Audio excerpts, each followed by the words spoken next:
Kami dari kelompok 4 akan menjelaskan fungsi-fungsi dan juga kinerja dari Winbox ini. Nah, kami akan memulainya dengan konfigurasi-konfigurasi dasar terlebih dahulu, supaya alur dan juga fungsinya itu bisa terlihat dengan jelas.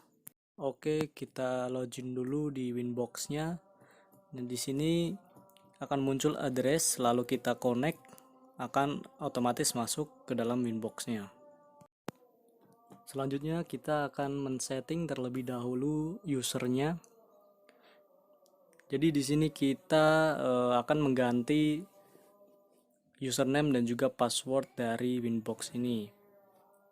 Klik simbol tambah yang ada di kiri atas, lalu kita masukkan nama sesuai yang kita inginkan dan password yang kita inginkan, lalu di confirm,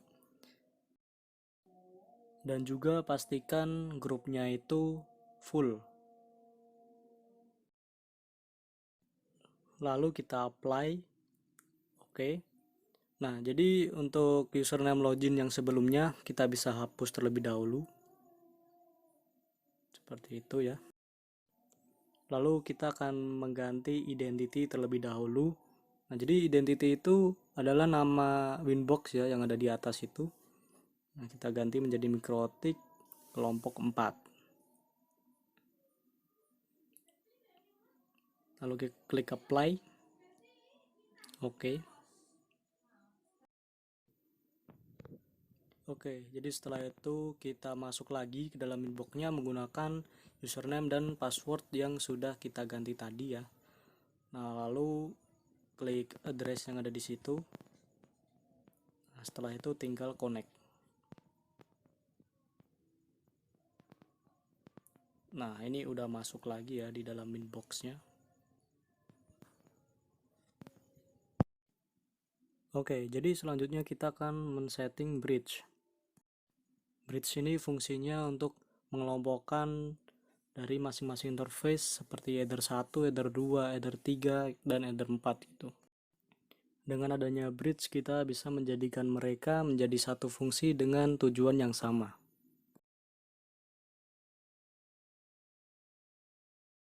Nah, kita akan menggunakan header 2.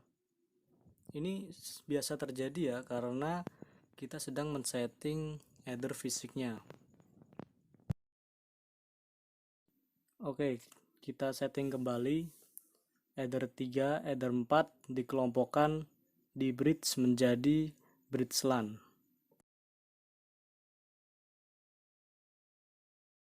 Jadi kita tidak menggunakan header 1 sebagai sumber internet karena kita menggunakan kabel USB untuk menyambungkan ke internet. Nah, karena Mikrotik yang kita pakai ini sudah mensupport fitur USB.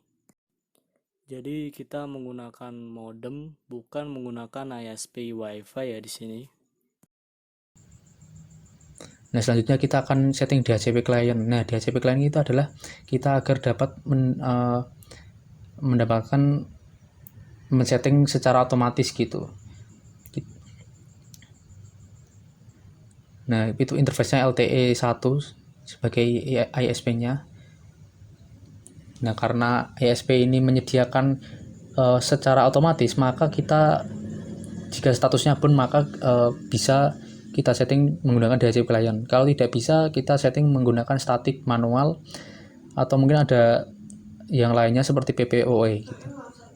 Nah, selanjutnya kita akan setting di kita lihat dulu apakah sudah kita mendapatkan IP dari ISP, kemudian DNS-nya apakah kita sudah juga terisi otomatis. Ya, kita sudah mendapatkan secara otomatis ya, kita coba cek dulu.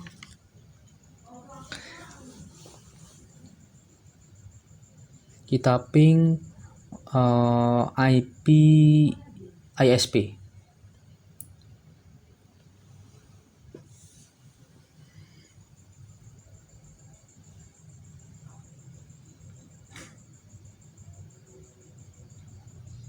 Nah, ini adalah IP yang menuju ke ISP. Nah, kita tidak perlu men-setting IP address-nya karena kita sudah mendapatkan IP otomatis gitu. Jadi IP address yang menuju ke ISP kita tidak perlu men-setting lagi gitu. Selanjutnya kita ping IP internetnya ya, nyambung baik. Selanjutnya kita coba ping uh,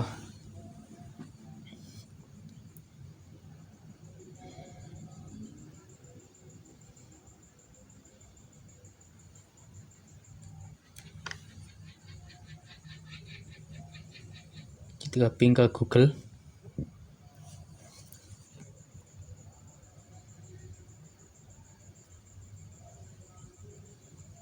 Oke, tersambung ya ke Google gitu.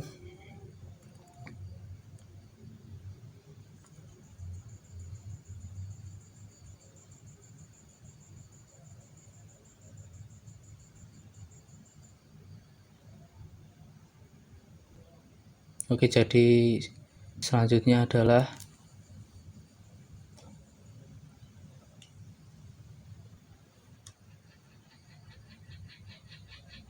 kita akan men-setting IP address-nya ya. Nah, ini kita akan men-setting IP address untuk LAN-nya.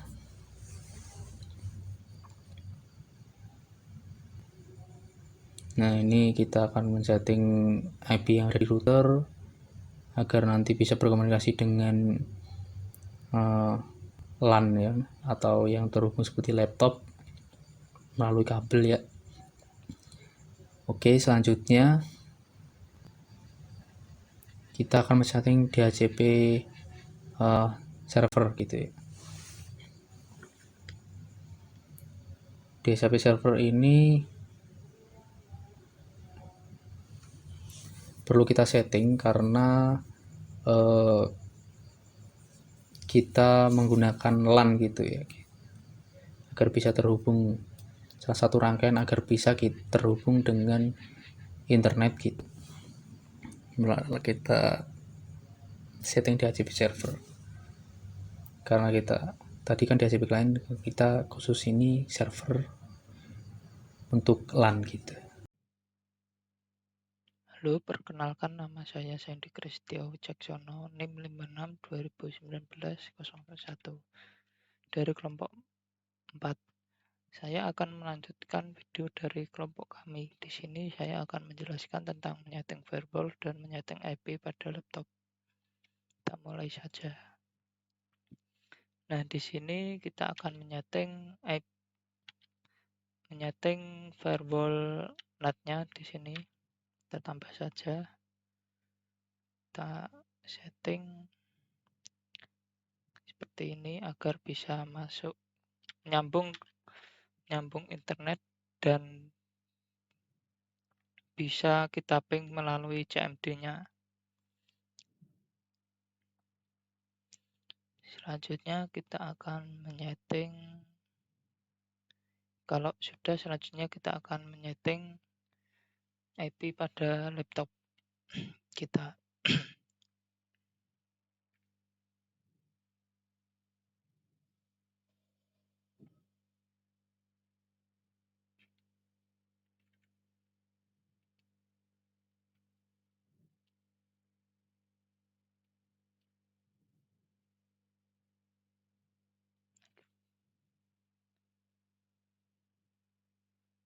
Nah, kita setting di Ethernet 2 ini, kita klik Properties, lalu kita pilih Internet Protocol version 4 ini. Kita config. Lalu di sini kita akan menggunakan IP router yang kita gunakan. Nah, kalau di router menggunakan titik 1, di sini kita menggunakan titik 2. Dan untuk default gateway-nya kita menggunakan IP ISP-nya sesuai yang sudah kita setting tadi. Kalau sudah, kita oke. lalu kita save yes seperti ini.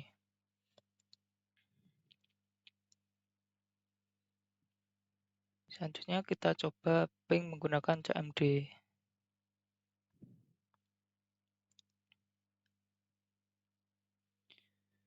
Pertama kita coba ping IP routernya, IP router yang kita pakai.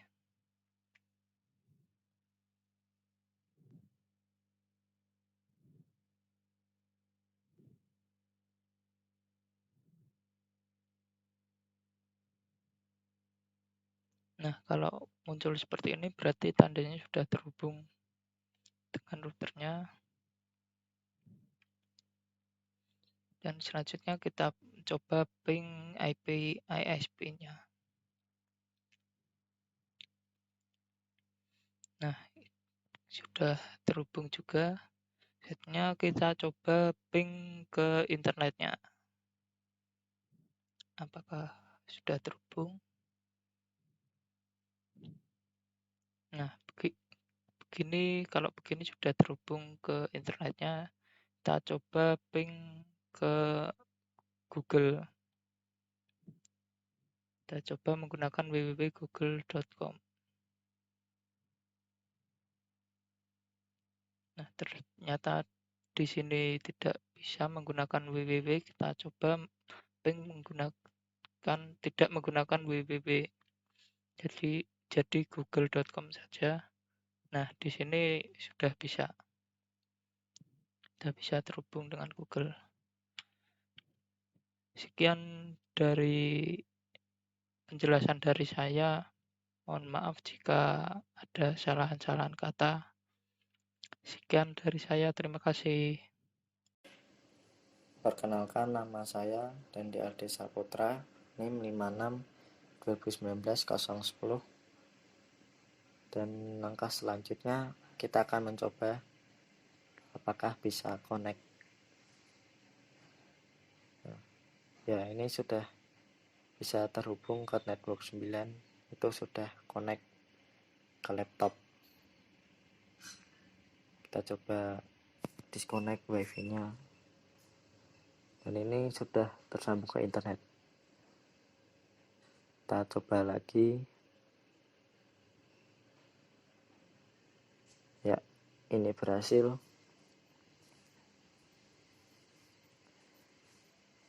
Internet sudah bisa kita jalankan.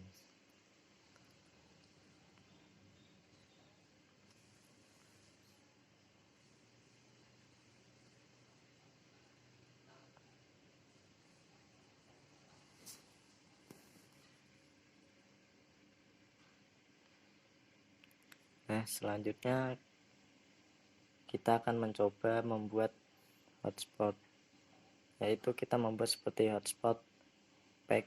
Misalnya jika kita ingin membuat semacam seperti voucher wifi, kita masuk ke hotspot setup. Nah, di hotspot interface ini kita pilih bridge 1 LAN.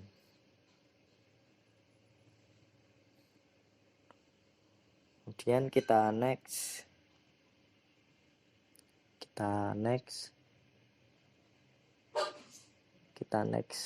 saja.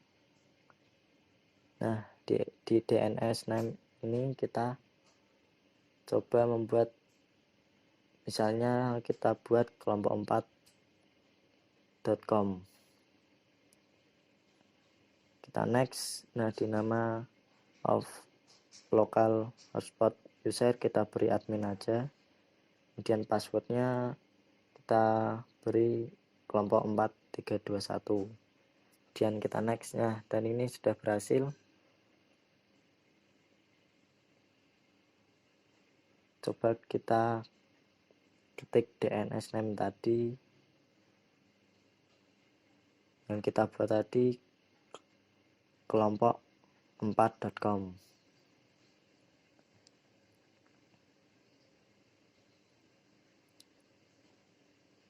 Ya, berhasil. Ini tampilan awalnya. Kita coba login.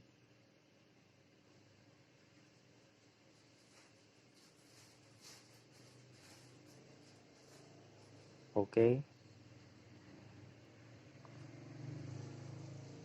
Ya, kita berhasil bisa akses hotspot. Jadi ini adalah rangkaian konfigurasi dasar dan juga ada penjelasan tentang routing. Walaupun kita menggunakan satu router, karena keterbatasan kita tidak memiliki lebih dari satu router. Jadi kita memanfaatkan satu router terlebih dahulu. Banyak sekali fitur-fitur yang ada di Winbox ini yang perlu kita ekspor lebih banyak lagi. Mungkin itu saja dari kelompok 4. Mohon maaf bila ada kekurangannya. Terima kasih.